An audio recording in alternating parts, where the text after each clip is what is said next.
just grow from there. Most definitely. But that's so good, man. And so kind of going from that season, like you're like that 17 to 20 season Yeah. where the Lord was just graciously walking you through. So what is kind of those next years of life look like? Like when do you start to get involved with music? Kind of like what's that look like?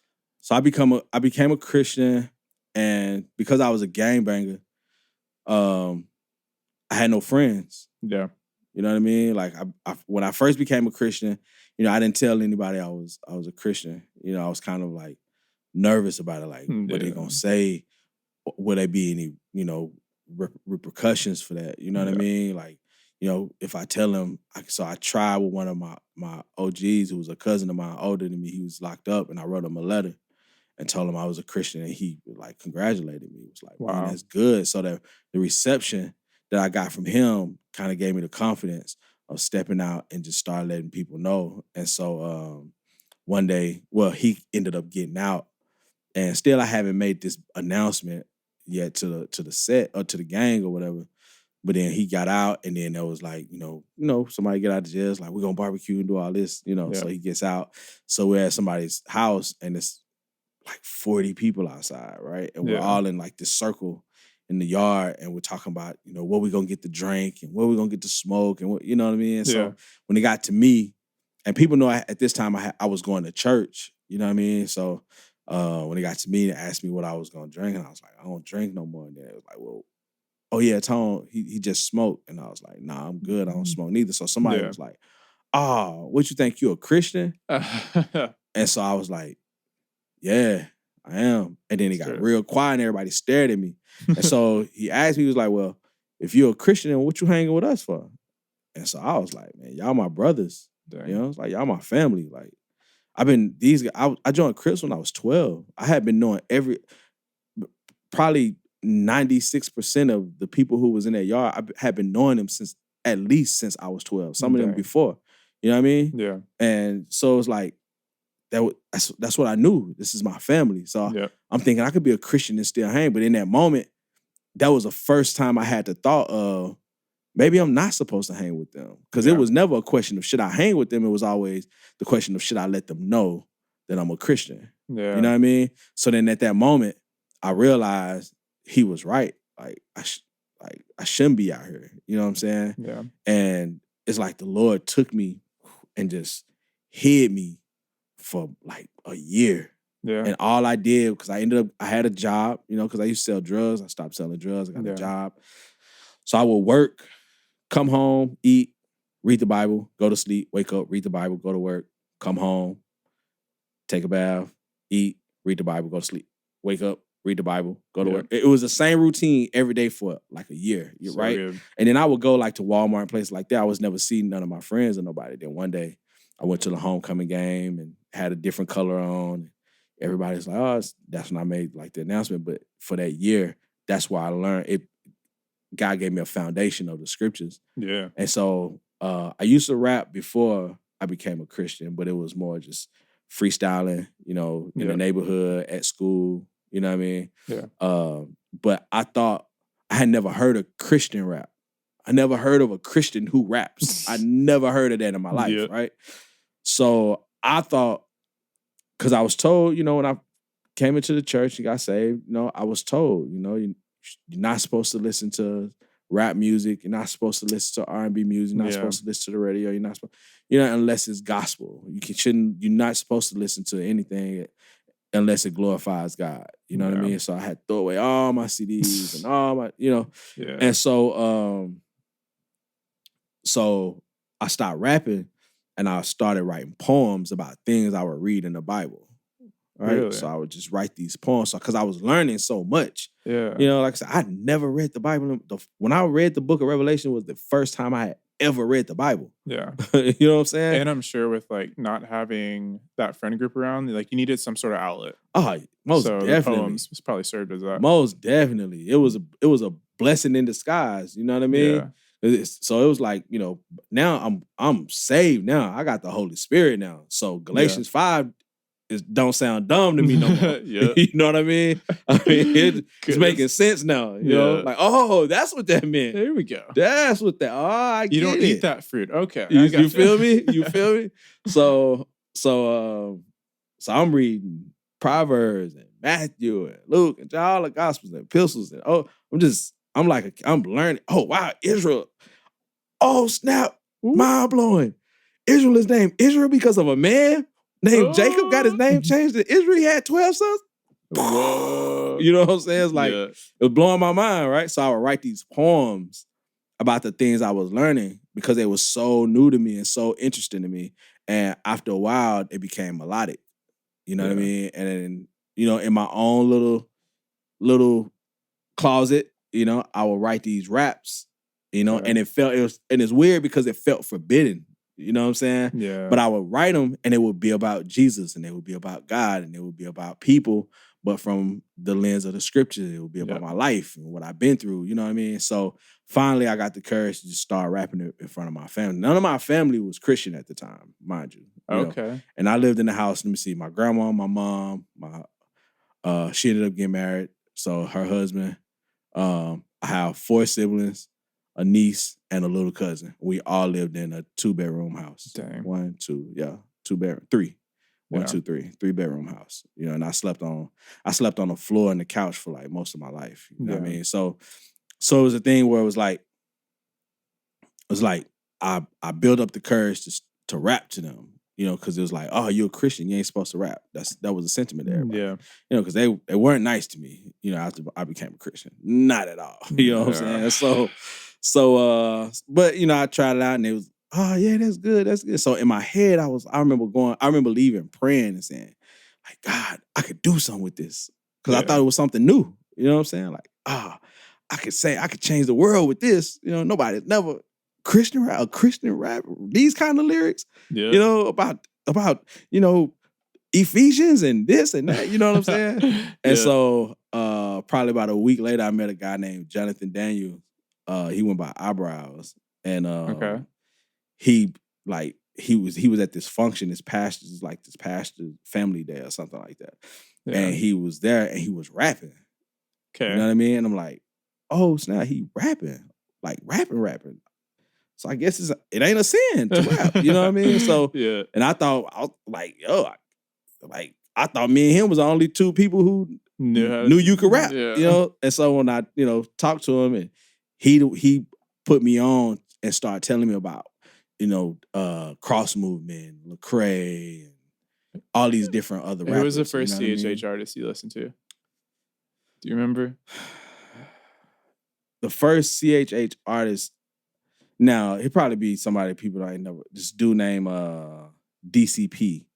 When it was this Christian rap, like because it was the CD he gave me.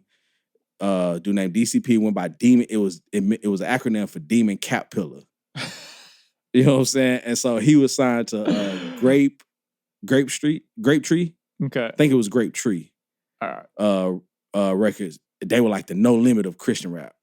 They like had like a 1,000 artists, you know what I mean? And so, but then oh my gosh, T-Bone. I remember listening to T-Bone. I just listened to T-Bone last night for the first time. For real? Yes, his T-Bone song Pentecostal Horse Race. Or it's more of a skit. That might be the funniest thing I've ever heard. Like that's on par with Words Played and Andy and their jokes. But all right, DCP. I'm gonna have to check him out. T-Bone, and then Lil Rascal. Yeah. I remember Lil Rascal. And then somebody gave me a Cross Movement record. There we go. I think Human Emergency, what was the name? Was the name of the album. Yeah. Or whatever. I remember listening to it, but not understanding a whole lot of what they was talking about. Yeah. You know, it was a lot of scholarship, right? Yeah. So at the time, I'm a babe. You know what I mean? I'm barely memorizing John 3:16 at the time. You know what I'm saying? You don't know Christology or any of that. What? I don't know about certain words. I had just learned salvation, bro. I had never heard of that word until I became a Christian. Dang. Seriously, atonement. Never heard of that word ever in my life. I'm in the hood. Nobody's in the hood talking about atonements. Yeah. You know what I'm saying? Like true that. So but then So you find the music, friend gives you the Yeah, he CD. gave me all those CDs. And then there was Real Talk Lecrae CD. Yep. Real Talk was in there or whatever. And then yeah, so as far as rapping, I ended up becoming a part of a group in Camden where, because in Camden where I'm from, it's especially when I was growing up, it was pretty rough, you know what I Yeah. mean? And so there weren't a lot of young Christians who were black males. Yeah. Not like, as far as like, now I knew people who went to church, you know what I'm saying? And there was some people I didn't even know went to church until I started going to church. Like, Yeah. oh snap, you go? I didn't know you go to church, But for the most part, as far as like people that were like unashamed, if you will, of their faith, and really like talked about their faith and talked about God and talked about Jesus, and like there was nobody under 18 doing that. There was nobody under 21. Yeah. There's nobody under 22 that I can recall. I can't remember meeting somebody who was like 24 or 25 that was like actively on fire for God. You know what I Yeah. mean? And for the gospel. I don't remember meeting people like that. So I was at this time, I'm 21, 22. And bro, it was just, I was like a weirdo. You know what I'm saying? Yeah. But people knew me from my past because I had a reputation, so people would talk to me and ask me questions about the Bible, and I would answer. And that kind of built my reputation with people. Where it was like, oh snap, because I read so much, and a lot of stuff now I look back on was like, I was kind of off on that, but I was able to give people answers that people had questions to, Yeah. that nobody else would answer for them. And so I had a cousin named Tyrone. He was a Crip too. He ended up becoming a Christian. And then my homeboy D West, I knew him from high school. He was older than me or whatever, but they had a rap clique, and I tried to be in their rap clique when I was a sophomore. You know what I'm saying? He was a senior. Yeah, so we all kind of came together. And my homeboy Dunn, he was older than all of us. Yeah. But he was a Christian, and so we formed this group. We called ourselves Infinite Minds. Okay. Right? And so we would rap and go around Camden, different churches, because it was new. Nobody never heard of Christian rap in Camden. Yeah. Like none of, like, you had to be a real Christian to know about Christian rap in Camden at the time. You know what I mean? Yeah. And so started doing that, and then some unfortunate happened. The guy, one of the guys in the group, Dunn, their house was like, because we did community. We didn't know we was doing community, but we did community, right? Where we all gathered at one place and just live with each other. You know what I mean? Yeah. Just, come and eat and talk about the Bible and play video games and rap and different stuff. So his house was the headquarters for that. Because he had a wife and I think 3 kids at the time. And but he ended up killing his wife. You know what I mean? Dang. And so that really, really, really, really shook the core of a lot of us, if not all of us. You know what I'm saying? 'Cause at the time we all were young, around the same age, 22, 21, 22. You know what I'm saying? We're all young. And when he did that, it was just like we didn't know how to respond to that. Like, what do we do? Do we still love him? Do we stay together as a group? And then you had people who, because his wife was cousins to a lot of the females, you know what I mean? Family, so it's like they wanted, we came from the streets, so the way we viewed the scriptures, was through that same lens. So when it came to the idea of loyalty, we believed, oh, nah, you don't abandon a brother because even if they did something that harsh, that hard, that bad, you know what I mean? It's like, nah, we're not gonna abandon him.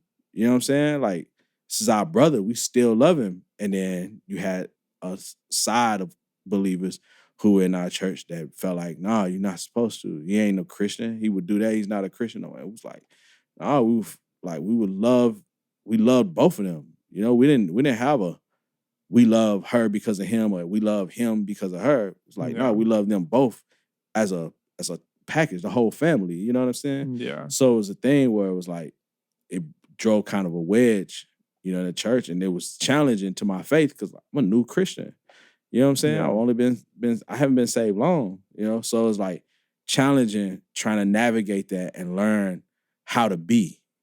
You know what I'm saying? Like, well, how to be in this situation, how to be a Christian, how to be loving. What does that all mean? What does, you know, family mean? What does this mean? What is, you know, what is forgiveness? Like, what what is is mercy forgiveness? versus Exactly. justice mean? Like, yeah. We had to grow up. Yeah.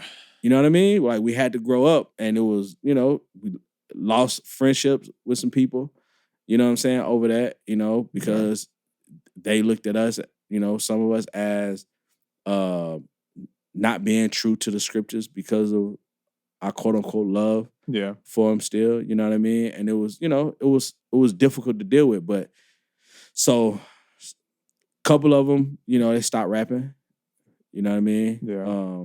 Dunn, he went to jail, you know, he went to prison. I think he got like something like 33 years. Dang. D West, he went to the Army. And then my cousin, Tyrone, we call him Bush, but he went to barber school, got his barber license, started cutting, and I was the only one who went forward with music. Yeah. And then I moved to Tennessee, got married. My wife, she ended up going to Iraq. And when she went to Iraq, I moved to Tennessee because I'm like, well, she's gonna be there for a year. I might as well just see what's out there. You know what I mean? You know, build on new grounds. So I moved to Tennessee. I met a lot of people. I ended up meeting Doc Watson. Yeah. When I met Doc Watson, he was doing mixtapes. Cool. Right. And then we would have these conversations. And I remember him telling me he was a Christian. And then you know, that was during the time where, you know, that was the whole, like, if you're a Christian, you're supposed to be doing Christian music. That was kind of the ideology, you know what I mean? So I was having a conversation with him, like, but it wasn't, you're supposed to, it was a reasoning of why not? Why not make music for God? You know, that's who you live for. You know what I mean? Like, why not make music that glorifies him and lift him up? You know what I mean? So he took a chance on that. You know what I mean? And he went from just making mixtapes for clubs to making mixtapes for Christians. You know what I mean? He formed this group called Click Righteous. You know, I was a part of that whole conglomerate. You know what I mean? It was like a compilation with a lot of different rappers. You know what I'm saying? So through him, I met Derek. Yeah. I was recording. Yeah, I was recording with a person before I was recording with Shock, Becca Shea's husband. I don't know if you know Becca Shea. Becca, that sounds familiar. Yeah, she's amazing. She's amazing. She's an amazing songstress. But her husband used to record me. And then we stopped recording, stopped working together. Yeah. And then I needed a place to record. Because, you know, during the time I was like, man, I'm done with music. I don't want to do music no more, blah, blah, this and that. Yeah. And then one day I was like, I want to do music. But I just couldn't get away from it, you know? So I was like, I need a place to record. I was talking to Doc, man, I need a place to record. You know, blah, blah. And then he was like, man, record at my man's Pro, because that was his name at the time, Pro. At the time. Record at my man's Pro. So I was like, how you think he'll record me? Yeah, he'll record you, just hit him up. And he shot me his number. I hit him up, like, yo, you know, looking for some studio time, invited me over. I went over, I recorded a whole album over there. And then at the time, he was he's not rocking with Christian rap. Yeah. You know, because he didn't like the atmosphere of when he would go around Christian rappers. Yeah. You know what I mean? He didn't like the attitude of them. You know what I'm saying? Then they was dragging him on the Christian rap sites, like the Rapzilla and stuff like Holy Hip Hop, and you know what I'm saying? They was dragging him because he wasn't talking about Jesus like that. You know what I mean? He was just, and he always said, you know, what he called what he did real hop. That's what he would always tell me. I do real hop. Right. Okay. And so he would talk about, how nice he was. You know what I'm saying? He would talk about, shining on people and, out rapping people. That was his style, So we would have talks in the studio, when I would record, and it was the same thing with him. Like, yo, you live for the Lord. Why not make music that glorify him? Why not? It was never judgment with me. You know what I mean? Because I didn't believe like that. You know what I'm saying? I came from gang. And I still, some of it is there, but I had a gang mentality. You know what I mean? So I believed in hey, if you claim to be this, you know what I'm saying, then this should follow. You know what I'm saying? Or why not make this follow? If you say you're a gangster, why not go do a drive-by? You know what I mean? So, and then just wondering, because like with your experience with like your gang brothers basically telling you like, then why are you hanging around here?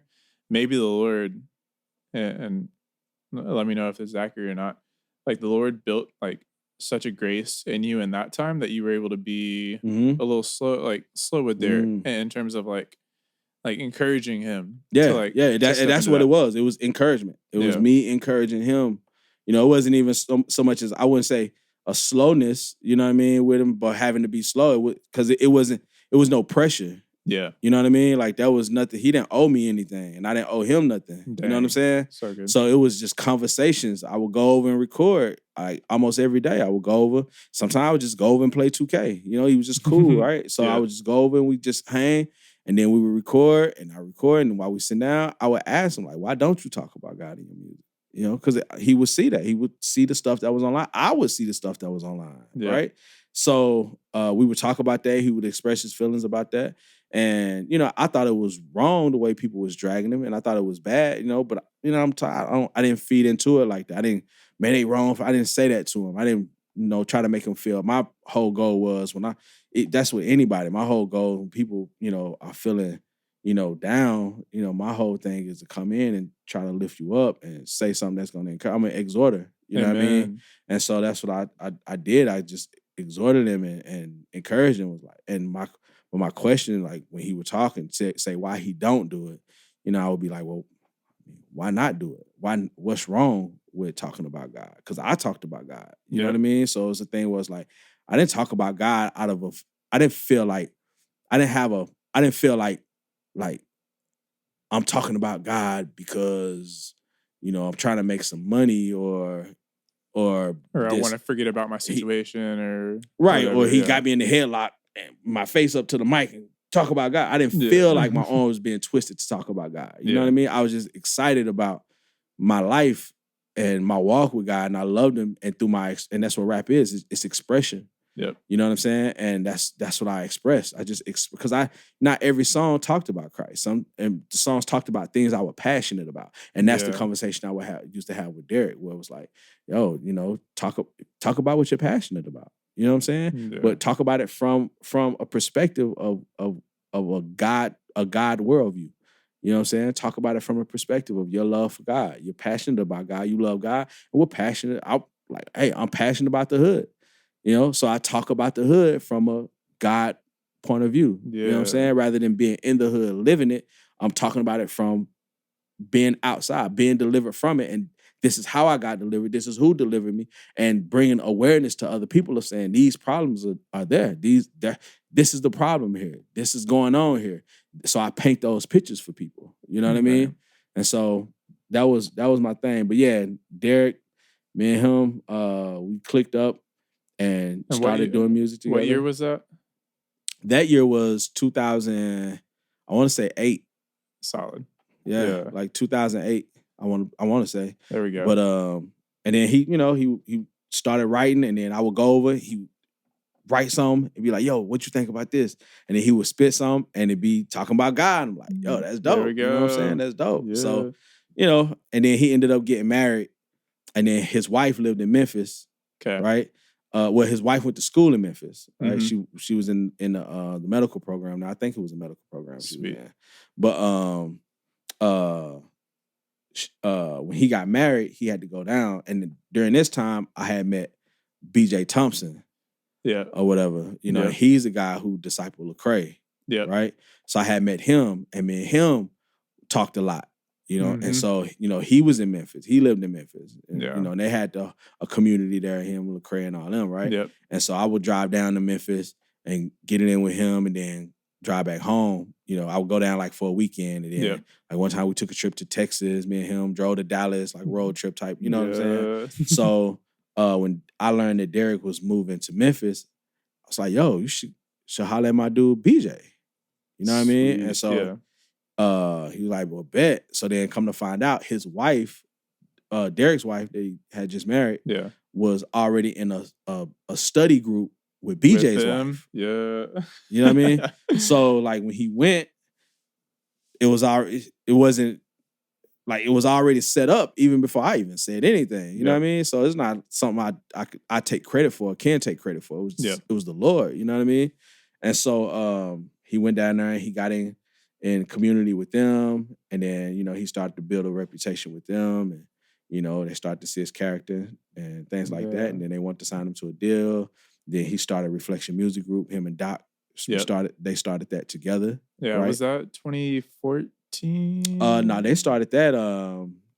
I want to say they started Reflection Music Group 2010, because I want to say 2009. I think it was 2009. Derek put out the Redemption album. Yeah, sounds I want to say 2009. Yeah, 2009, 10, something like that. But I think that was the first album released on Reflection Music Group. I want to say. Okay, I could be wrong though, but I know. Me, Chad, and Kenan signed our contracts around the same time, and that was 2010, 11-ish. Sweet.